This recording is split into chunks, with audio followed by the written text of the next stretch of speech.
এবছর আমরা তিরুপতি মন্দিরের নিচে, তিরুপতি পাহাড়ে অরুণাচলম মন্দির আছে, বিষ্ণুর একটা মন্দির, সেই মন্দিরের অনুকরণে আমরা চেষ্টা করছি।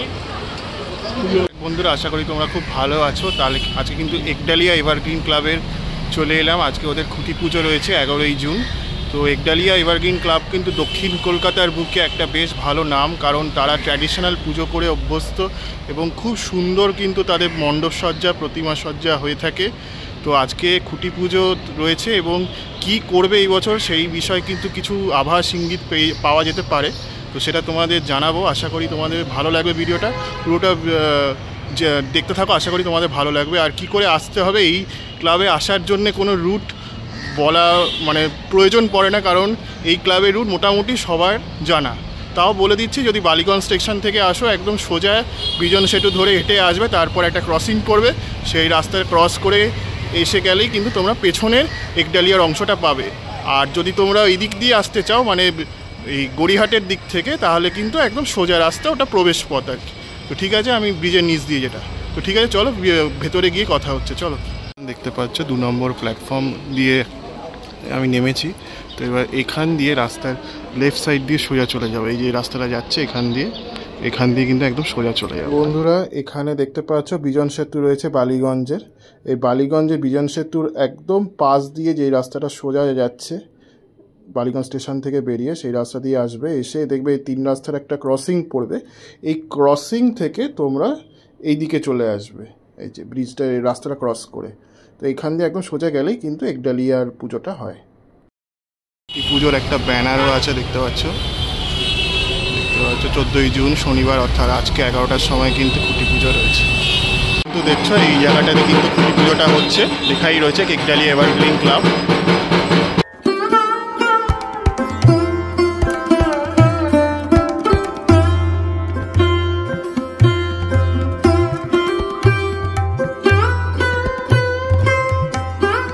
মুখরিত হবে স্বস্তিক চিহ্ন রয়েছে, আমাদের সকলের প্রিয় দুর্গা পুজো। তার যে আকর্ষণ, সেই আকর্ষণ কিন্তু যতই নতুন পুজো আসুক কোনোভাবে কিন্তু কমবে না। তার কারণ নামই কাফি যে অনেক জ্ঞান বলে দিলেন। এবং এখানে কিন্তু সুব্রত মুখার্জির একটা মূর্তি রয়েছে, স্ট্যাচু। যেহেতু আজকে ওনার জন্মদিন, সেই জন্য কিন্তু ফুল দিয়ে দেখো কি সুন্দরভাবে সাজানো হয়েছে। পাশে একটা ফটোও রয়েছে সুব্রত মুখার্জি, সেটা তোমরা দেখতে পাচ্ছ। আর পেছনে হচ্ছে ক্লাব ফটো।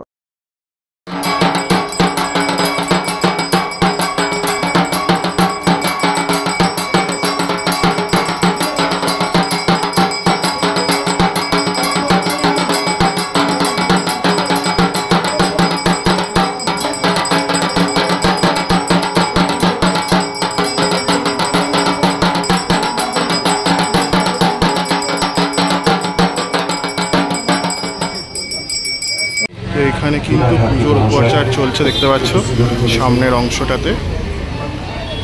তো এইভাবে সমগ্র কাজটা হচ্ছে, দেখতেই পাচ্ছ। সামনে কিন্তু পুজোর প্রচার সমস্ত কাজটা চলছে। উপস্থিত থাকবেন 68 নম্বর ওয়ার্ডের পৌরমাতা সুদর্শনা মুখোপাধ্যায়, আরও অনেক বিশিষ্ট ব্যক্তি।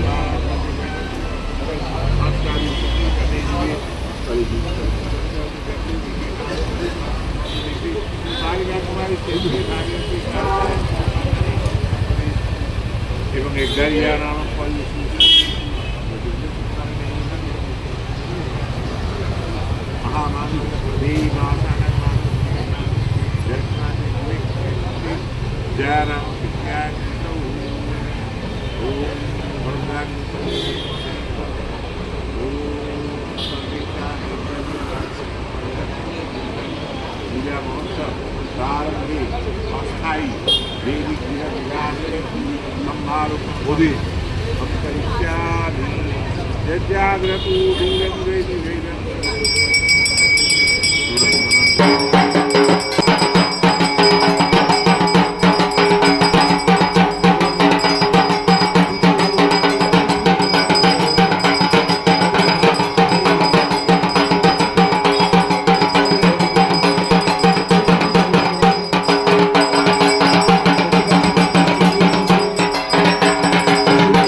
দক্ষিণ কলকাতার সেরা সাবিত্রী পুজো একডালিয়া এভারগ্রিন ক্লাবের সেক্রেটারি স্বপন মহাপাত্র মহাশয়কে নমস্কার। আমাদের চ্যানেলে আপনাকে স্বাগত জানাচ্ছি।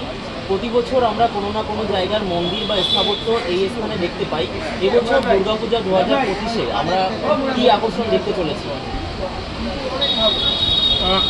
একডালিয়া এভারগ্রিন ক্লাব 1943 সালে যাত্রা শুরু করে।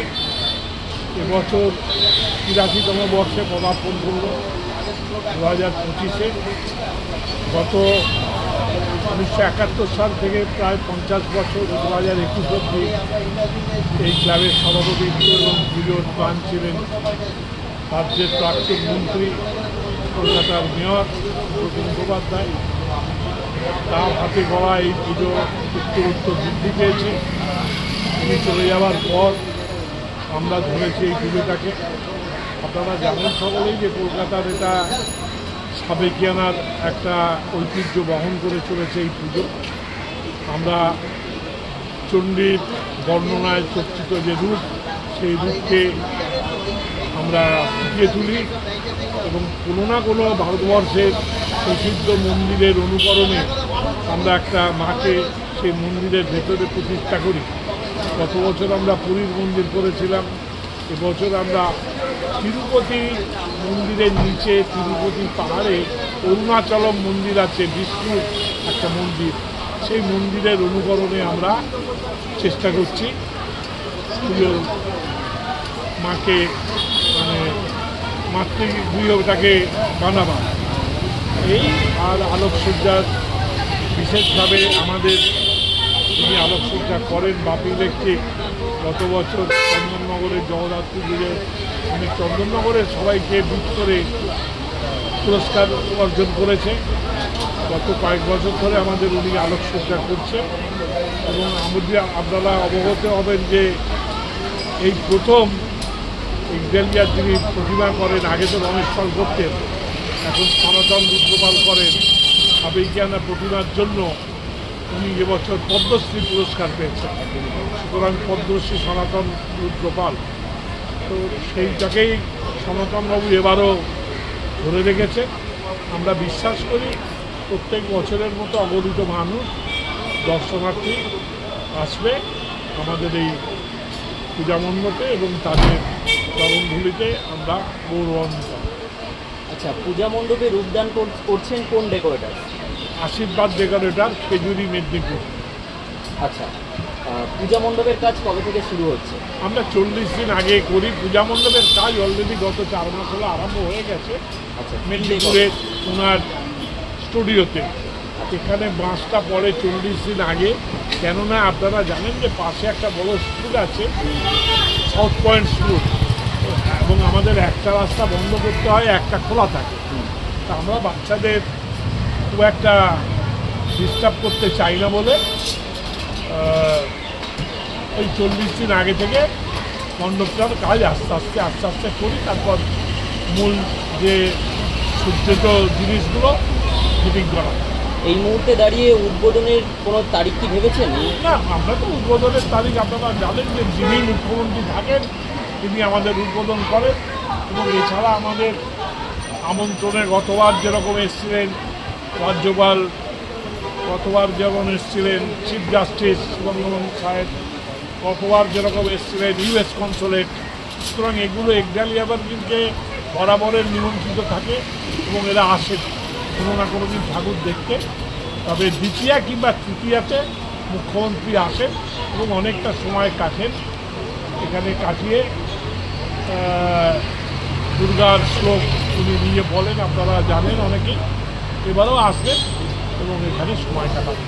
আচ্ছা, সম্ভাব্য ডেট আমরা দ্বিতীয় বা তৃতীয়া ধরতে পারি। কিংবা একডালিয়া এভারগ্রিন ক্লাবের হয়ে সারা বাংলার দর্শনার্থীদের কী বার্তা দেবেন? সারা বাংলার দর্শনার্থীদের একটাই কথা বলবো, আবার শুনছি যে কোনো ভয়াবহ করোনার একটা আস্তে আস্তে আরম্ভ হয়তো হচ্ছে। আপনারা সুস্থ থাকুন, সাবধানে থাকুন এবং আমাদের এই ক্লাবেতে এসে আমাদেরকে ঠাকুরের দর্শন করে আমাদেরকে আশীর্বাদ এবং শুভেচ্ছা জানান। অসংখ্য ধন্যবাদ আমাদের চ্যানেলে সময় দেওয়ার জন্য। শারদীয়ার আগাম শুভেচ্ছা।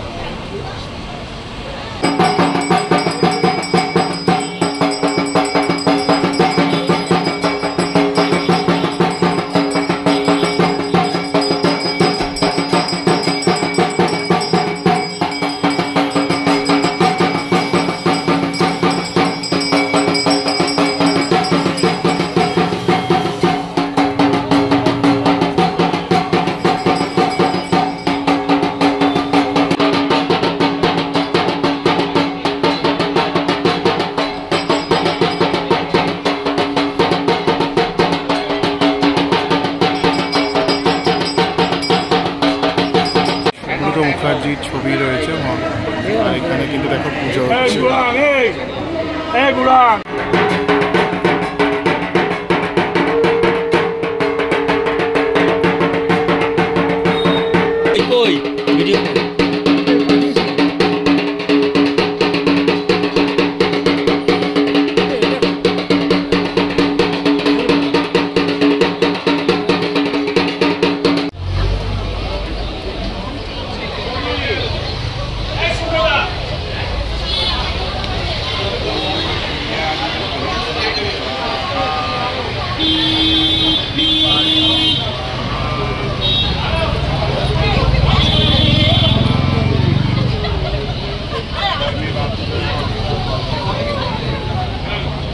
প্রকাশিত থাকো যেখানে যাই রাখো, তুমি প্রকাশিত থাকো আপন নয়ন জলে ধারো গো কিরণ ধারা, তোমারে বলিয়াছি জীবনের ধ্রুব তারা, এসো আর প্রভু করুণা গো পথহারা।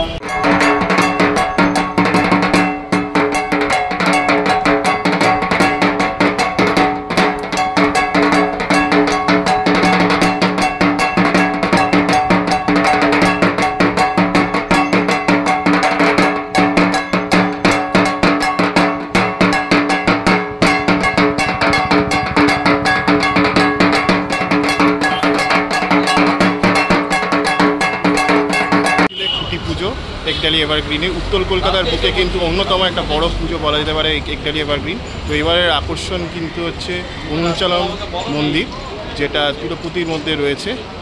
তো সেটা তৈরি করা হবে। তো প্রত্যেক বছরই মন্দিরভাবেই স্থাপন করে একডালি এভারগ্রিন, এটা তো ভালোই খুব সুন্দর করে। তো আশা করি ভালো সুন্দরভাবে মণ্ডপ সজ্জাটা তারা তৈরি করবেন। আর একডালিয়া কিন্তু ট্র্যাডিশনাল দুর্গাপুজোর যা করে থাকে। আর ওনাদের প্রতিমাটা সনাতন রুদ্রপাল করে পদ্মশ্রী পেয়েছিল গত বছর, তো তিনিই করছেন এবছর। আশা করি ভিডিওটা তোমাদের প্রতিমা এবং মণ্ডপ সজ্জা দুটোই ভালো লাগবে। তো আমি একটু করে যত এগোবে ঠাকুর তত তোমাদের দেখাতে থাকবো আপডেটগুলো। আশা করি তোমাদের সেই আপডেটগুলো ভালো লাগবে। তো আমি সিদ্ধার্থ আজকের মতো এখান থেকে ভিডিওটা শেষ করছি। পরবর্তী সময় আবার দেখা হবে অন্য কোনো জায়গার খুঁটি পুজো নিয়ে। ততক্ষণের জন্য ভালো থেকো, সুস্থ থেকো, সবাইকে ভালো থেকো, টাটা।